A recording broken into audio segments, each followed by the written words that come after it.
اللهم صل على سيدنا محمد صلاة ترغب وتنشط وتحمس بها الجهاد لإحياء وإعلاء دين الإسلام وتحمس بها الجهاد لإحياء وإعلاء دين الإسلام. اللهم صل على سيدنا محمد صلاة ترغب وتنشط وتحمس بها الجهاد لإحياء وإعلاء دين الإسلام وتحمس بها الجهاد لإحياء وإعلاء دين الإسلام وإظهار شعائره على طريقة جمعية نهضة العلماء وإظهار شعائره على طريقة جمعية نهضة العلماء وإظهار شعائره على طريقة جمعية نهضة العلماء وإظهار شعائره على طريقة جمعية نهضة العلماء وعلى آله وصحبه وسلم وعلى آله وصحبه وسلم. اللهم صل على سيدنا محمد صلاة ترغب وتنشط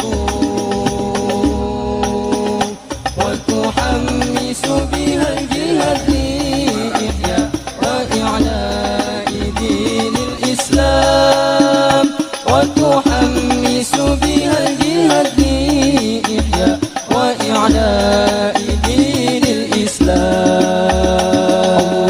الله الله الله ثبت وانصر أهل جمعية جمعية نهضة العلماء لإعلاء كلمة الله جمعية نهضة العلماء لإعلاء كلمة الله.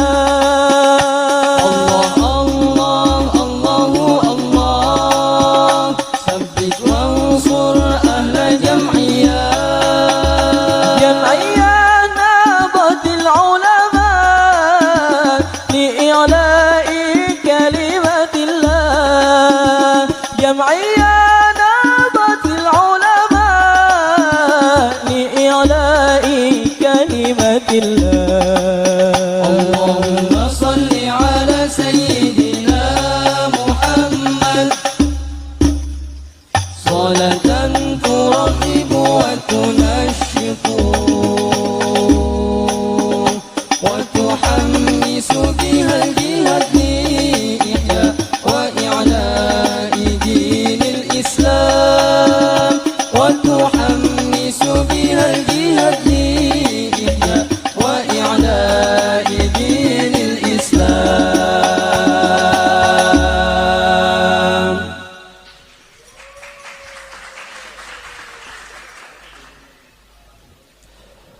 صلى الله على محمد صلى الله عليه وسلم صلى الله على محمد. Safari dakwah Ustadz Fikri Haikal.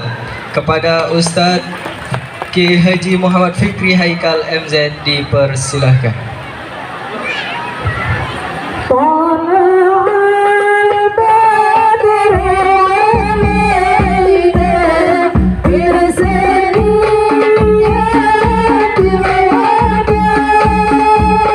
وجب الصبر على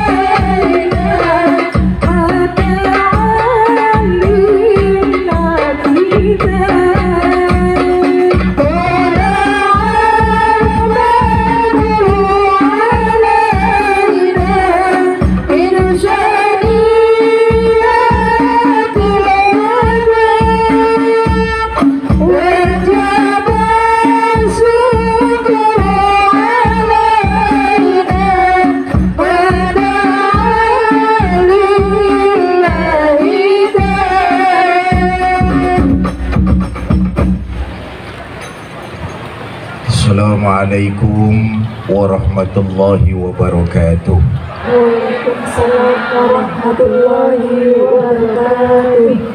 Bismillah walhamdulillah. Salatu wassalamu ala rasulillah Sayyidina Muhammad ibn Abdillah wa ala alihi wa sahbihi wa mawala, amma ba'du. Yang mulia para ulama, para kiai, para asatiz dan asatizah, yang saya hormati para tokoh masyarakat, bapak pejabat pemerintah baik sipil, TNI maupun Polri, hadir di tengah kita Bapak anggota Dewan, Bapak Budi Susanto, Bapak Camat, para Kades, Ibu bapak, saudara-saudara kaum muslimin yang saya cintai. Manusia yang paling sukses dunia dan akhirat tidak lain dan tidak bukan adalah junjungan kita baginda Nabi besar Muhammad sallallahu alaihi wasallam. Kenapa baginda Nabi jadi manusia sukses? Di antaranya ucapan dengan perbuatan sama. Ya Bu? Ya Bu? Apaan?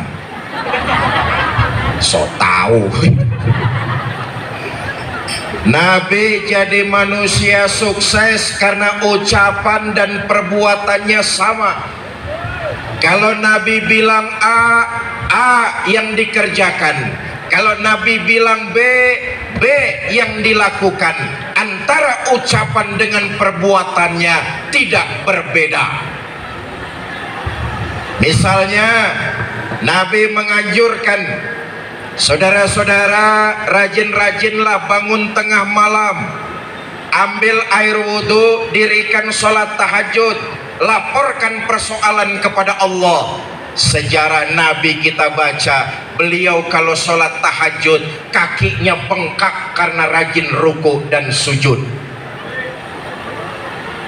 Saya juga tahu orang Kulim Jaya banyak yang kakinya pada bengkak di sini. Asam urat.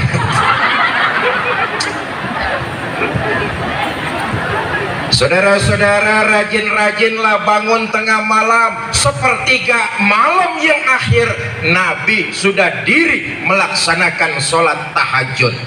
Bu, ibu rajin bangun tengah malam. Ngapain?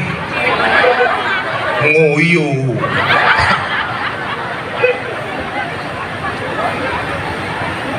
Contoh lain, Nabi menganjurkan, saudara-saudara, rajin-rajinlah bersedekah. Sejarah hidup Nabi kita baca, di rumah beliau belum pernah ada uang nginap.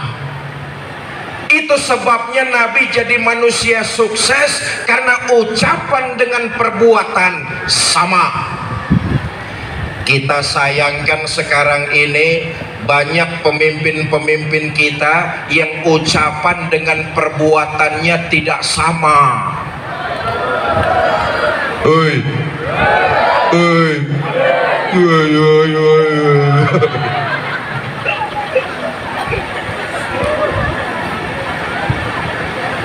Nabi jadi manusia sukses, ucapan dan perbuatannya sama. Kalau A yang dikatakan Nabi, A yang dikerjakan, nyuwun sewu lah. Apa nyuwun sewu itu? Minta maaf lah. Kita ini kadang-kadang sebagai rakyat udah capek dibohong-bohongin terus. Demi rakyat, dari rakyat, untuk rakyat, padahal kerjaannya tukang ngabisin duit rakyat.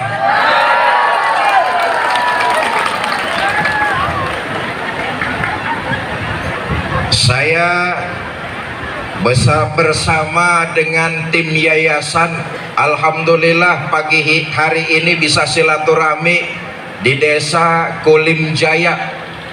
Masya Allah, tadi waktu mau masuk ke desa kita, jalanannya enak, tenang. Sepanjang perjalanan masuk ke sini, badan saya segar, terasa dipijit-pijit. Saya yakin dengan kehadiran pemimpin-pemimpin kita, diantaranya Pak Camat dan Pak Anggota Dewan, insya Allah tahun 2023 jalan desa kita sudah mulus kembali, insya Allah. Bapak Ibu, saudara-saudara kaum muslimin yang saya cintai. Nah, bagaimana cara Nabi mengatur waktunya sehingga Nabi bisa menjadi manusia yang sukses? Ini saja yang mau saya sampaikan. Mudah-mudahan pidato saya siang ini selesai dalam waktu 5 menit ini. Kurang. Sampai jam berapa pidato di sini nih? Jam 1. Cangkemku klonyoh, Cak.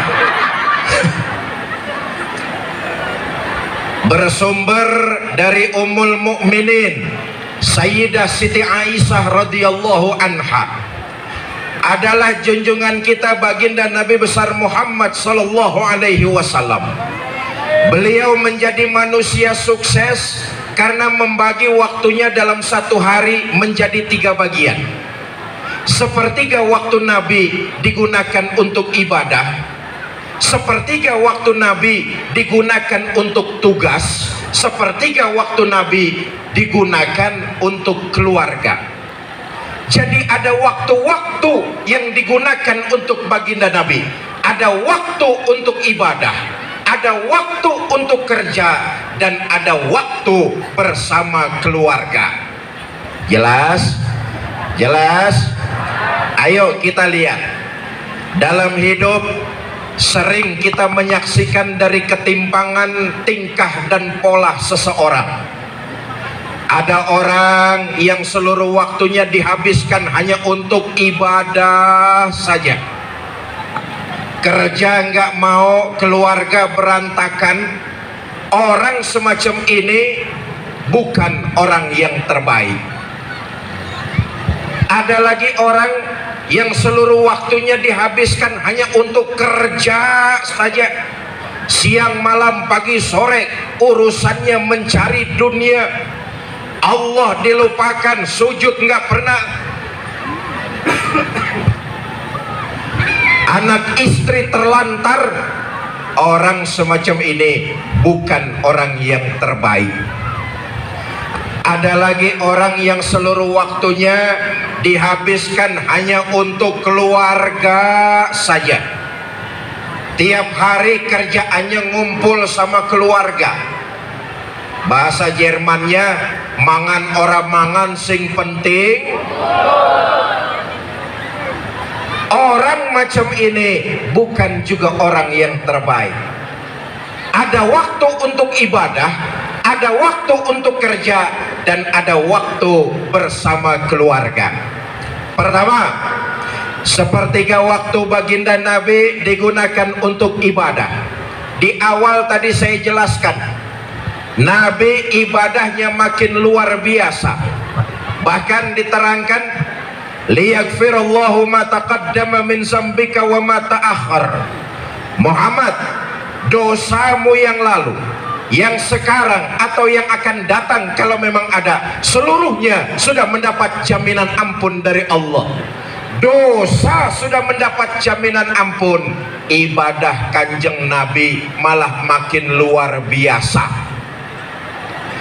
Istri beliau Ummul Mukminin Sayyidah Siti Aisyah menceritakan, satu malam kata Siti Aisyah, selesai saya sholat isya, saya siap-siap mau tidur. Saya lihat suami saya Rasulullah Sallallahu Alaihi Wasallam. Saya lihat suami saya sedang sholat malam. Saya pun tidur. Tengah malam saya terbangun, saya lihat suami saya masih sholat juga. Saya pun tidur lagi. Tuh, istrinya Kanjeng Nabi kalau tidur sebentar-sebentar bangun. Istri Kanjeng Nabi kalau tidur sebentar-sebentar mendusin. Bu, ibu kalau tidur begitu enggak? Nyuwun sewu Pak, istri kita kalau sudah tidur ngorok. Betul. Istri Kanjeng Baginda Nabi tidurnya sebentar mendusin, dia lihat suaminya lagi sholat.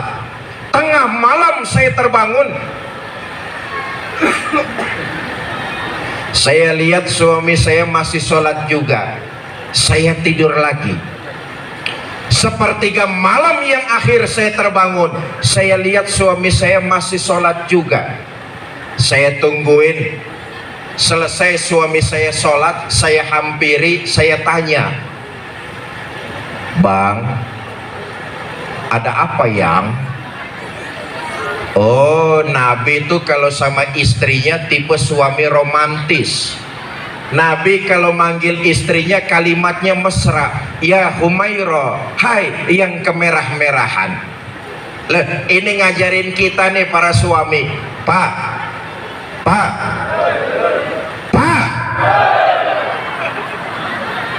Nabi ngajarin kita para suami kalau manggil istri panggilannya harus mesra. Nabi mencontohkan, beliau manggil istrinya ya Humaira, hai yang kemerah-merahan. Bahasa anak sekarangnya, ada apa beb? Mohon maaf Pak, nyuwun sewu, kita ini sebagai suami kadang-kadang kan enggak terlalu jujur sama istri, tapi nyakitin kalau manggil. Udah tahu istrinya hitam, kalau manggil buluk, sini kamu nih. Ini jujur tapi nyakitin ini.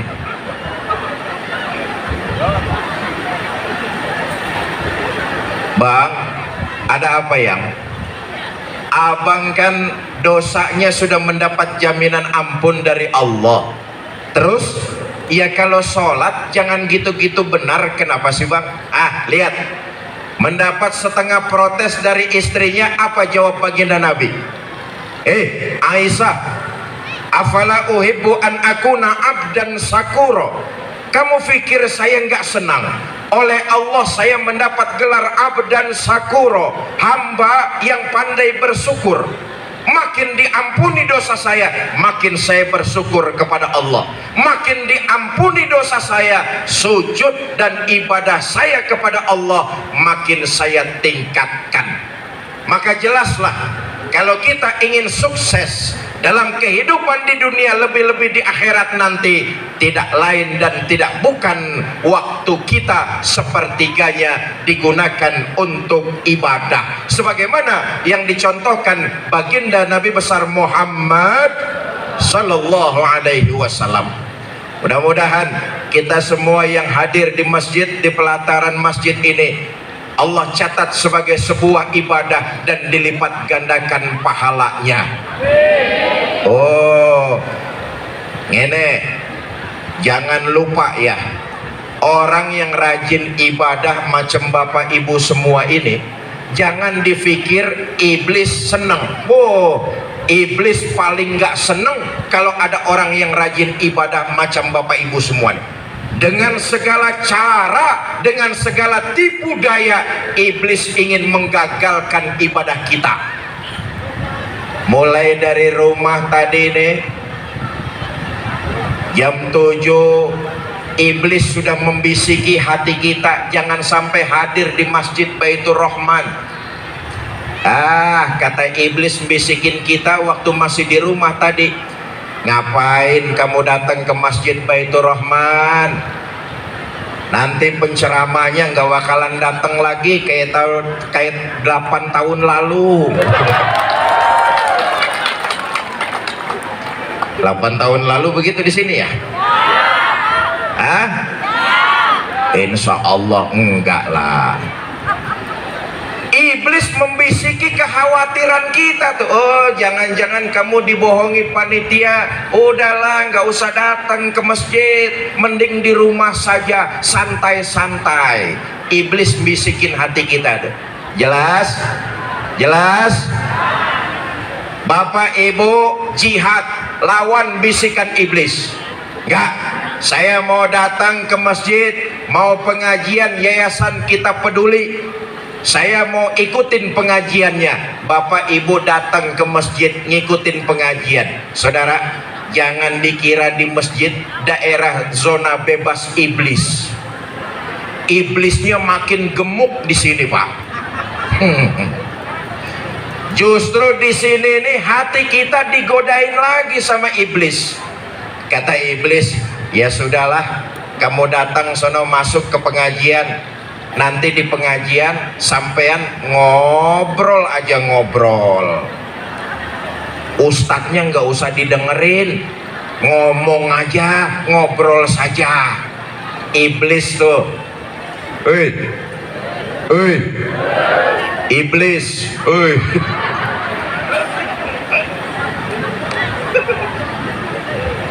Saudara jihad, lawan lagi bisikan iblis.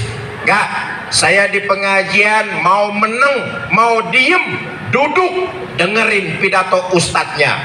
Iblis nggak bakalan diem, dibisikin lagi hati kita. Kata iblis, ya sudahlah, nanti di pengajian kamu nggak usah ngobrol, duduk diem saja, tapi tidur.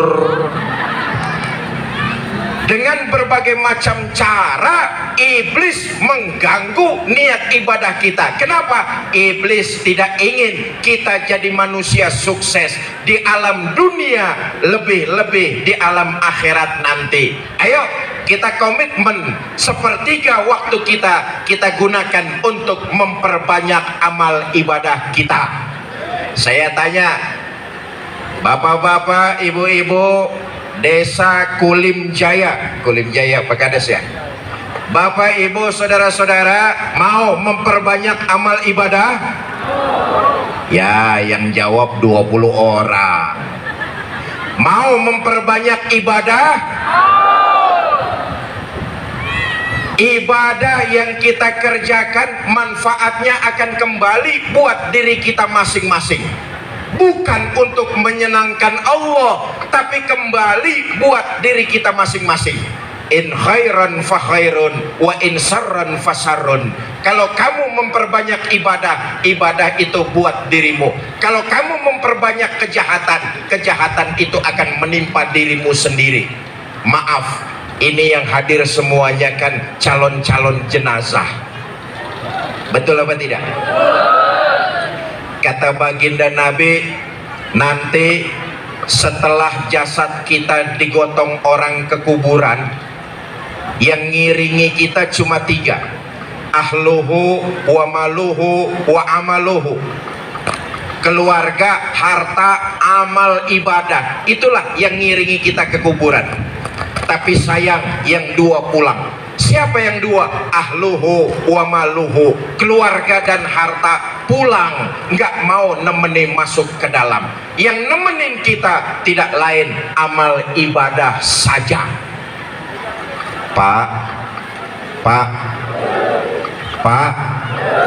mohon maaf kalau bapak-bapak mati duluan. Jangan mengharap istri mau nemani masuk ke dalam. Betul. Bagaimanapun cintanya istri kepada kita, begitu jasad kita diturunkan orang ke liang lahat, dia paling cuma berdiri di tepian kubur, berlinang air mata sambil berkata, "Mas, sampai sini saja saya mengantar. Mudah-mudahan Mas betah di dalam. Enggak usah naik-naik lagi, Mas." Bagaimanapun cintanya istri, dia nggak bakalan mau menemani kita. Betul apa tidak? Bu, sekarang kalau ibu-ibu yang mati duluan, modiar duluan. Jangan mengharap suami mau nemani masuk ke dalam. Apa suami nggak sedih ditinggal mati istri? Oh, siapa bilang? Kami ini para suami menjadikan istri belahan jiwa, pelipur lara.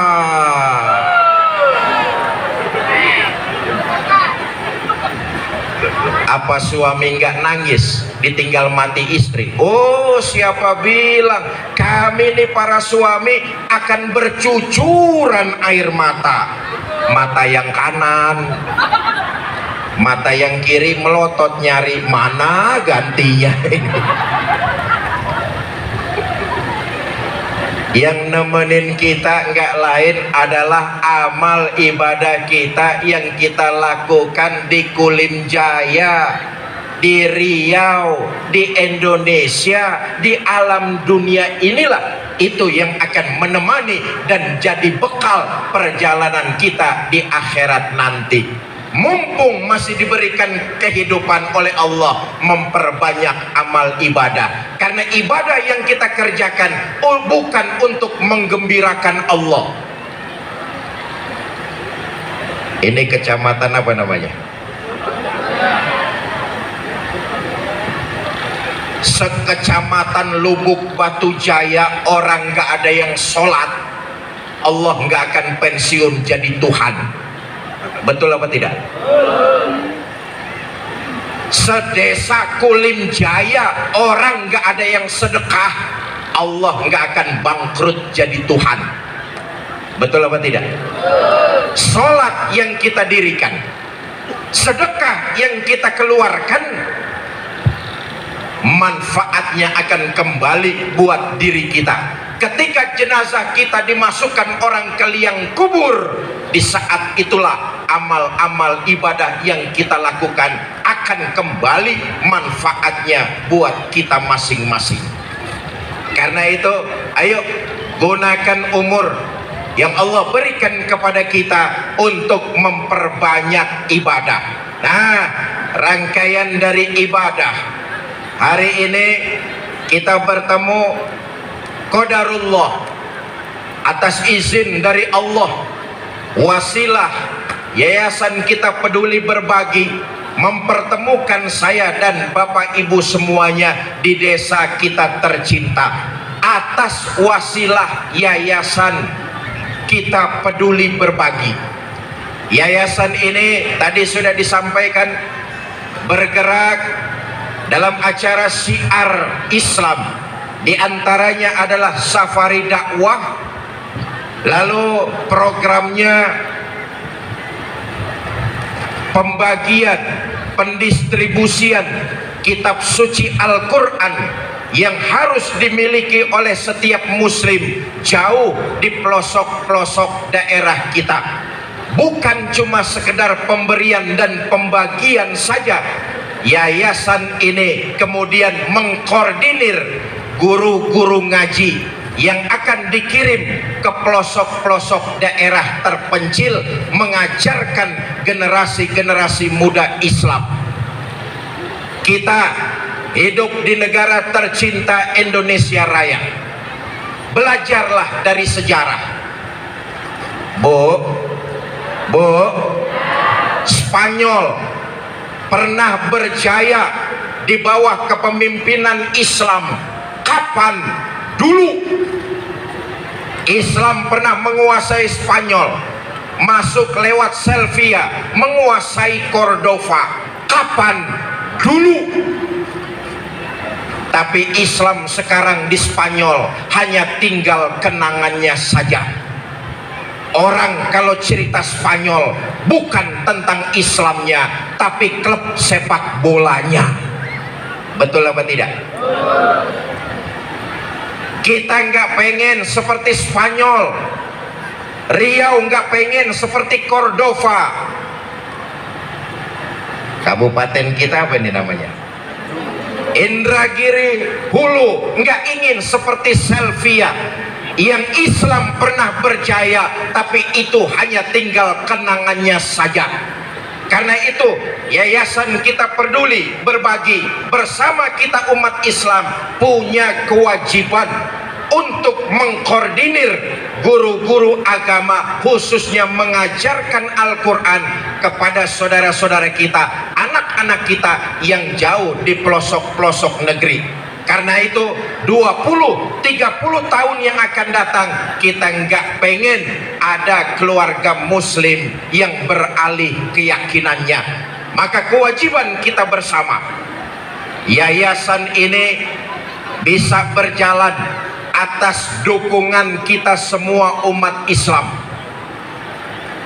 mengkoordinir guru-guru ngaji diperlukan dana yang tidak sedikit. Tetapi saya yakin seyakin-yakinnya, kalau semua kita terpanggil untuk menyisihkan sebagian sedikit saja dari harta kita, insya Allah program mulia ini akan berjalan. Saudara-saudara kita, anak-anak kita di pelosok-pelosok nun jauh di sana, insya Allah mereka akan lahir menjadi penghafal-penghafal Al-Quranul Karim. Karena itu mari kita sama-sama membantu dan mendukung program yayasan dalam mengkoordinir dan mendistribusikan guru-guru Al-Quran ke pelosok negeri. Hari ini saya ingin mengajak kita semua berkomitmen sesuai dengan kemampuan kita masing-masing untuk beribadah dalam hal ini, bersedekah. Bu, saya tanya sekali lagi, ibu bapak mau beribadah? Mau bersedekah? Yang jawab 30 orang. Mau bersedekah?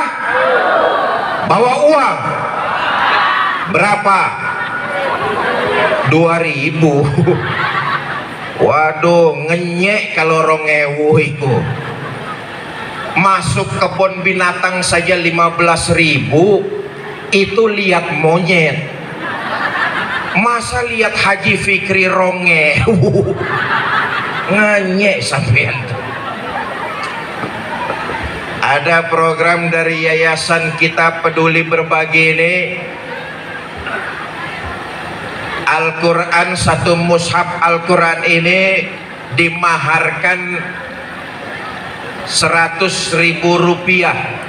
Dana itu digunakan nanti untuk mendistribusikan Al-Quran dan guru-guru ngaji yang dikoordinir oleh yayasan, supaya anak-anak kita di pelosok-pelosok tersebut bisa membaca, bisa mengerti, dan pada akhirnya bisa menjadi penghafal Al-Quran. Supaya apa? 20-30 tahun ke depan Riau tidak seperti Cordova, Riau tidak seperti Salvia, Indonesia tidak seperti Spanyol, yang Islam cuma tinggal kenangannya saja. Karena itu ini mushaf Al-Quran, kitab suci kita, siapa yang mau membantu tujuan tersebut, dimaharkan sebesar 100.000 rupiah. Penggunaannya yang tadi saya sampaikan, untuk pengkoordiniran kitab suci Al-Quran dan guru-guru ngaji di pelosok-pelosok daerah yang terpencil. Saya tahu dan saya yakin orang-orang Kolim Jaya, masyarakat Kolim Jaya, saya yakin seyakin-yakinnya yang namanya ibadah sedekah pada doyan. Betul apa tidak? Sedekah pada seneng. Saya yakin kalau nyumbang, kalau sedekah nggak mungkin 100.000, pasti lebih gede. Mudah-mudahan nih semuanya wong-wong sugih, amin. Saudara, siapa yang bersedekah di jalan Allah tidak akan pernah berkurang hartanya, pasti akan ditambah dari jalan yang tidak dia sangka-sangka. Apalagi perjalanan ini adalah perjalanan dakwah. Karena itu saya ingin mulai pelelangan mushaf Quran ini dengan siapa yang ingin mengambil lebih dari 5, saya akan sedekahkan sorban yang saya kenakan kepada yang bersangkutan. Saya lihat di sini ada anggota dewan kita, ini para gajah, Pak Camat kategori gajah, Pak Kades, dan para agnia. Insya Allah yang hadir di sini nih banyak yang gajah-gajah. Nyuwun sewu, Kalau gajah pasti nyumbangnya sapi. Sapi nyumbangnya kambing. Kambing nyumbangnya ayam. Ayam nyumbangnya belalang. Enggak mungkin kalau ada sapi nyumbangnya belalang, atau belalang nyumbangnya kambing. Sedekah dan sumbangan tentu sesuai dengan kemampuan kita masing-masing. Saya ingin buka sorban saya ini untuk pertama 5 mahar dari kitab suci Al-Quran sebesar 500.000. Kalau ada yang lebih dari itu, monggo silakan. Pak anggota dewan, Pak Sekdes, Pak Camat, Ibu Bapak, satu Al-Quran ini 100.000 rupiah. Yang dananya tadi sudah saya sampaikan tujuan dan maksudnya. Baik, sambil ngiter, teman-teman panitia, kotak-kotak amalnya sudah siap. Saya mulai dari sedekah pribadi kita masing-masing. Teman-teman panitia akan ngitarkan kotak-kotak amal. Ibu bapak silakan isi seikhlasnya. Sudah siap? Dimulai dari saya dulu. Sini, mana kotak amal? Saya bawa uang apa enggak ini?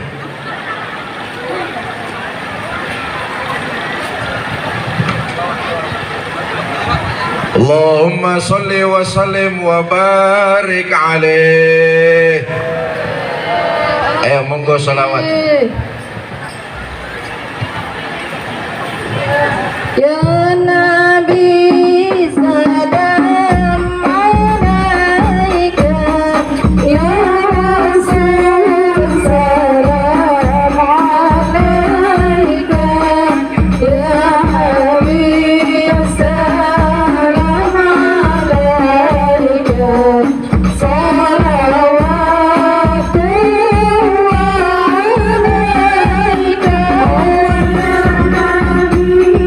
alaika.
Allahumma salli wa sallim wa barik alaihi.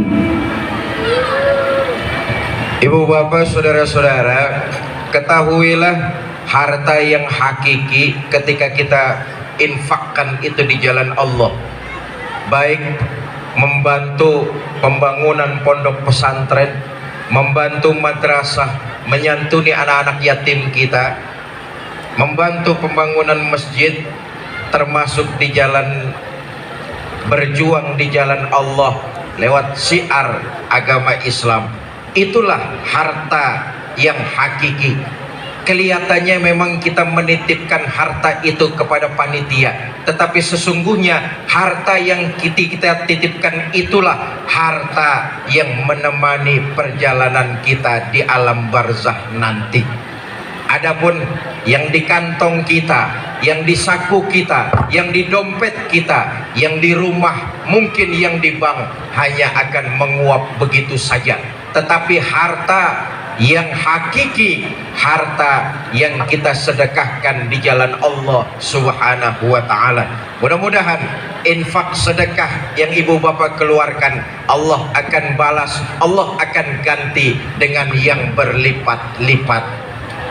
Bapak ibu, saudara-saudara kaum muslimin yang saya cintai, luar biasa seorang muslim dan muslimah ketika melaksanakan berbagai macam kegiatan-kegiatan yang baik. Kegiatan itu didasarkan hanya mencari keridhaan Allah dalam Islam. Ini sudah dianggap sebagai nilai ibadah. Bu, mau memperbanyak ibadah, jangan lupa perbuatan baik yang dilakukan niatnya mencari keridhaan Allah itu dicatat sebagai sebuah ibadah. Apalagi perbuatan-perbuatan baik yang dilakukan di dalam keluarga kita. Bu,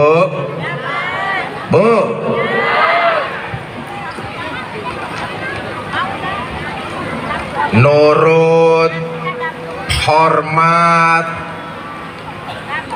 serta taat kepada suami itu ibadah. Bu, taat kepada suami perbuatan baik apa tidak?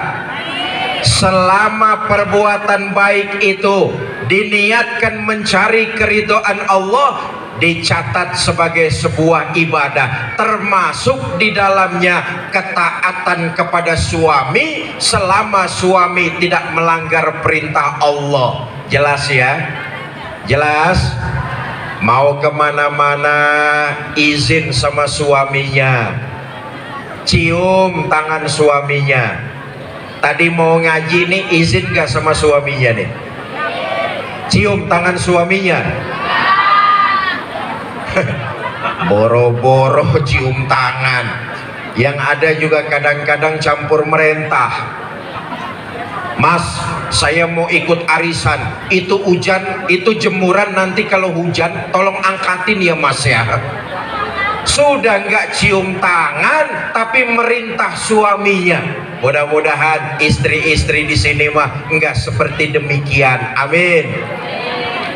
Luar biasa ketika perbuatan baik yang dilakukan oleh seorang muslim dan muslimah dilandasi karena mencari keridhaan Allah, dicatat sebagai sebuah nilai ibadah. Bahkan tidak cukup sampai di situ saja. Perbuatan baik yang dilakukan oleh kita, lalu pahala itu kita niatkan, kita kirimkan untuk almarhum dan almarhumah orang-orang tua kita, insya Allah pahala itu saya yakin sampai kepada almarhum dan almarhumah. Bu, semua kita ini kan pasti pernah punya orang tua, betul apa tidak? Kalau orang-orang tua kita sudah meninggal dunia, ibadah yang kita kerjakan di alam dunia, lalu pahalanya kita niatkan, kita kirim kepada mereka, insya Allah yakin sampai. Termasuk termasuk pahala sedekah. Saya ingin menyampaikan satu riwayat yang tertulis dalam kitab As'adur Rafiq, sarah dari kitab Sulamut Taufik. Disebutkan dahulu ada seorang ibu ditinggal mati anak gadisnya. Anak gadis yang semata wayang. Berhari-hari si ibu ini memikirkan anak gadisnya. Sampai-sampai satu hari sang ibu datang ke seorang ulama namanya Hasan Al-Basri. Tuan Syekh, saya punya anak gadis semata wayang. Belum lama anak gadis saya meninggal dunia. Saya rindu ingin ketemu. Saya pengen tahu nasibnya sekarang ini sedang apa. Tolong berikan saya amalan Tuan Syekh supaya saya bisa bertemu dengan anak gadis saya. Kata Hasan Al-Basri, Bu, nanti malam selesai sholat isya, ibu sholat hajat 4, sholat sunat 4 rakaat.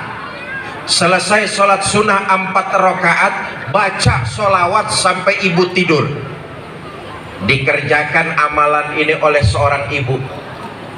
Selesai sholat sunnah 4 rakaat, si ibu baca sholawat sampai tidur.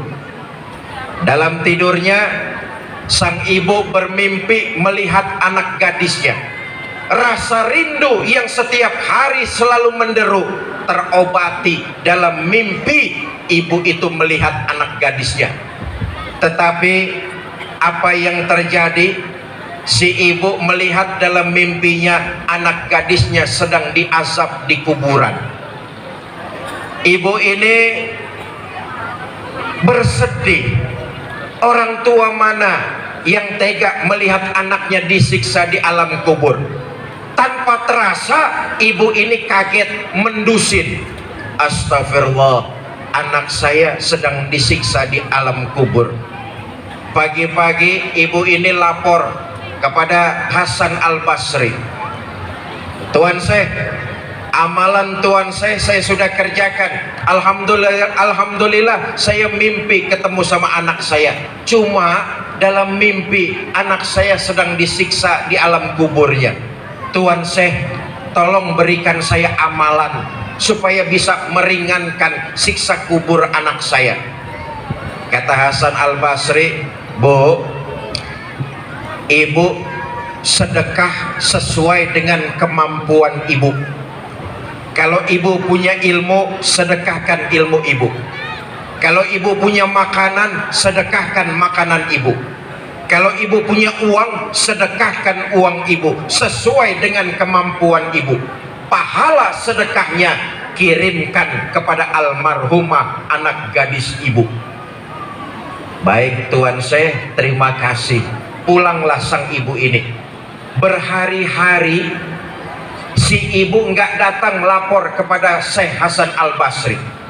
Sampai pada satu malam Hasan Al-Basri tertidur. Dalam mimpinya dia melihat seorang gadis yang cantik jelita berdiri di depan bangunan megah dan mewah sambil memakai mahkota bertahtakan intan berlian dan mutiara. Gadis yang cantik ini datang menghampiri Hasan Al-Basri. Tuan Syekh kenal sama saya. Kata Hasan Al-Basri, enggak, saya enggak kenal sama kamu. Ketahuilah Tuan Syekh, beberapa hari yang lalu datang seorang ibu minta amalan kepada Tuan Syekh. Tuan Syekh bilang, sedekahkan apa yang kamu punya sesuai dengan kemampuan kamu. Pahala sedekahnya kirimkan kepada anak gadismu yang sudah almarhumah. Ketahuilah Tuan Syekh, ibu tersebut adalah ibu saya. Ibu saya mensedekahkan yang dia punya sesuai batas kemampuannya. Pahala sedekah itu dikirimkan kepada saya. Atas izin dari Allah, sedekahnya itu membawa rahmat buat saya. Akhirnya saya terbebas dari azab kubur.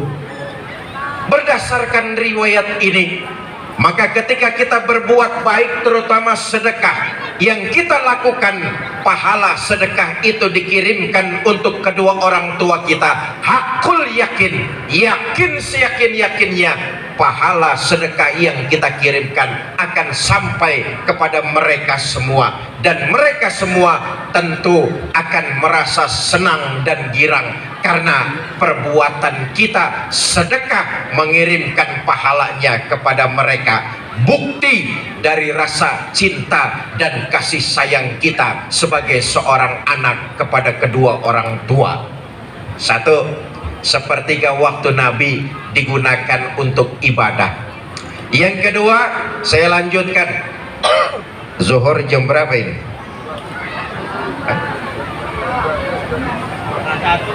Saya lanjutkan sedikit lagi, kurang lebih 5 menit. Yang kedua, sepertiga waktu Nabi digunakan untuk tugas. Kita tahu tugas baginda Nabi adalah menebarkan risalah Islam, menebarkan nilai-nilai kebaikan. Apa kunci utama tugas Nabi? Modalnya tidak lain adalah akhlakul karimah. Inilah contoh, inilah teladan. Siapapun kita, apapun profesi kita, kalau kita mau sukses di tengah-tengah masyarakat, maka nilai-nilai akhlak harus menjadi modal dasarnya. Kalau kita sebagai pedagang mau sukses kita berdagang, maka modalnya adalah akhlak. Katakan barang yang baik adalah baik, barang yang jelek jangan dibilang baik. Jangan pernah menyurangi timbangan, karena itu akan mendatangkan ketidakbaikan. Ibu bapak, saudara-saudara kaum muslimin yang saya cintai, maka kalau kita ingin sukses di tengah-tengah masyarakat, apapun karir kita, tidak lain dan tidak bukan, modal utamanya nilai-nilai akhlak. Mau sukses dalam bertugas, mau sukses dalam berdagang, mau sukses dalam belajar, nilai-nilai akhlak. Adik-adik saya, para remaja, para pemuda desa Kulim Jaya, para pemuda,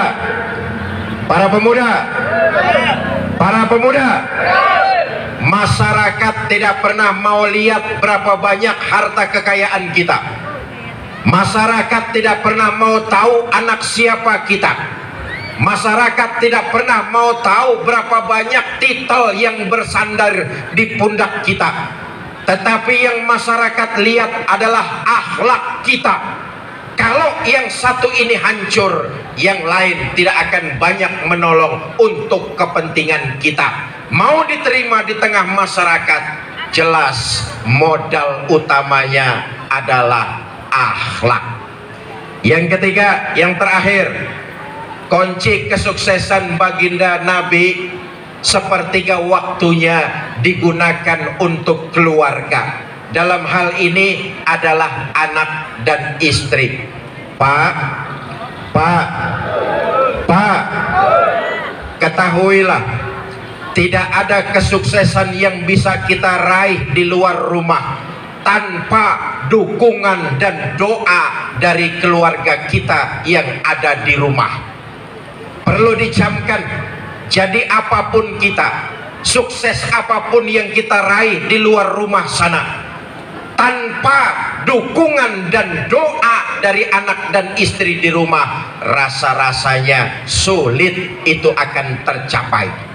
Karena itu, pandailah kita, bijaksanalah kita, sebagaimana yang dicontohkan oleh baginda Nabi.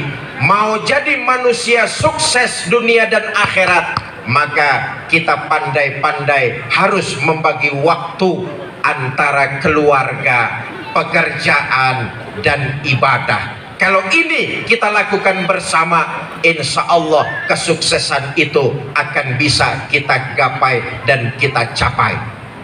Persoalannya kemudian terakhir, kalau tiga-tiganya datang secara bersamaan, Kalau tiga-tiganya datang secara bersamaan, mana yang harus saya dahulukan? Umpama sudah jam 5,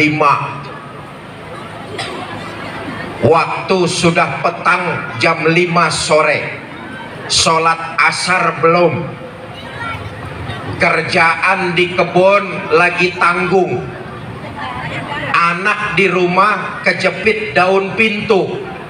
Umpama kalau dalam satu kondisi tiga-tiganya datang bersamaan, mana yang harus didahulukan? Saya ingin mengingatkan, ada kaidah dalam usul fikih menyebutkan tatimul aham minal muhim. Kerjakan yang dianggap lebih penting dari yang penting-penting lainnya.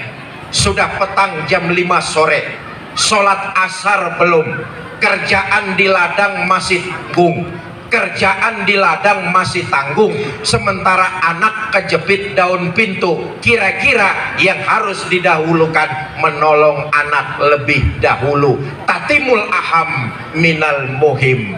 Jelas? Jelas? Ini saja yang dapat saya sampaikan. Mudah-mudahan ada manfaat. Lebih kurang saya mohon maaf. Wallahul muwafiq ila aqwamit thoriq. Assalamualaikum warahmatullahi wabarakatuh. جمعية نهضة العلماء وإظهار شعائر على طريقة جمعية نهضة العلماء وإظهار شعائر على طريقة جمعية نهضة العلماء وإظهار شعائر على طريقة جمعية نهضة العلماء وعلى آله وصحبه